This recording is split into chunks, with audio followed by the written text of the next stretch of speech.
बिस्मिल्लाहिर्रहमानिर्रहीम। सबसे पहले अलीपुर चट्ठा की जी यूर सब डिवीजन ने उन्हें सल्यूट पेश करना कि जी उन्हें चाहत का इजहार किया है, मुहब्बत का इजहार किया है, सानू अपने घर सद के अल्लाह ताला इन्हों खुश खुरम रखे।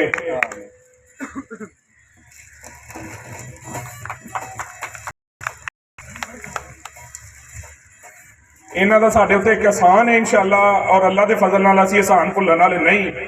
अल्लाह के फजल नाल असीं इन्हों हर तरह इन्हों के नाल हाँ, हर तरह इन्हों का साथ देंगे और इन्हों कभी भी कंन नहीं भावांगे इंशाअल्लाह अल्लाह के फजल नाल।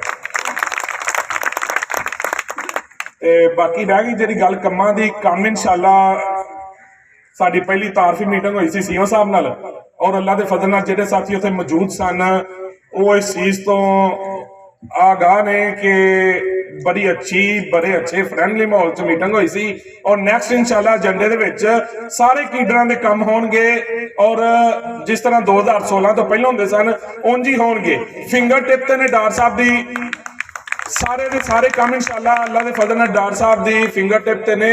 जिस बंदे ने 33 साल रीजनल नुमाइंदगी की होए उन्होंने किसी किस्म की भुल नहीं, सिर्फ गैप आया है, और गैप जिहड़ा ना वो तुहाडे दोस्तां दी चाहत मुहब्बत खलूस प्यार दे नाल इंशाअल्लाह खत्म होना है। अपने साथियों को ज्यादा तो ज्यादा मोटिवेट करो, साडे हत्थां नूं मजबूत करो। जिन्ने साडे हत्थ मजबूत होणगे इंशाअल्लाह अल्लाह दे फजल नाल वो तुहाडे हत्थ मजबूत होणगे।